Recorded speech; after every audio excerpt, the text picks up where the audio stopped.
പറഞ്ഞു. ഇനി നന്നാകണമെങ്കിൽ ജാതിയും മതവും പാർട്ടിയും നോക്കാതെ ശിക്ഷാ നിയമത്തിൽ മാറ്റം വരുത്തണം. ശിക്ഷാ നിയമത്തിൽ മാറ്റം വരുത്തിയില്ലെങ്കിൽ മുടിഞ്ഞു കയറണം. ഇത് ശരിയല്ല. എന്റെ മോനാന്ന് ഞാൻ സഹിക്കൂല. എന്റെ മോനാന്ന് ഞാൻ സഹിക്കൂല. ഞാൻ ഇവിടുത്തെ ടീച്ചറായിരുന്നു. ഞാൻ ഇവിടുത്തെ പെൻഷൻ പറ്റിയ ടീച്ചറാ.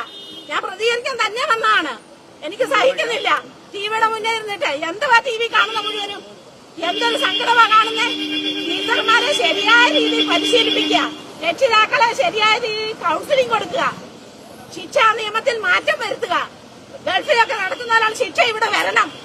എന്നാലും അതെ കൈ വെട്ടണം, കാല് വെട്ടണം, അതിന്റെ ഒക്കത്തില്ല ഇവിടെ. ഇത് ശരിയല്ല ചെയ്തത്. എന്റെ കുഞ്ഞാന്ന് ഞാൻ സഹിക്കുവോ? എന്റെ കുഞ്ഞാന്ന് ഞാൻ സഹിക്കുവോ? എനിക്ക് താമരശ്ശേരി പോകുമ്പോ ഞാൻ പോയില്ല. താമരശ്ശേരി ഒരു 10ാം ക്ലാസ് പഠിക്കുന്ന കുട്ടിയെ നശിപ്പിച്ചിട്ടേ എന്ത് മര്യാദയാണ് കാണിച്ചിരിക്കുന്നേ? എന്ത് മര്യാദ? ഇതൊന്നും സഹിക്കാൻ പറ്റുന്ന കാര്യമല്ല. ഒരിക്കലും ആ കുട്ടികളെ പരീക്ഷ എഴുതിക്കട്ടെ. ആ കുട്ടികളെ ശിക്ഷിക്കണം.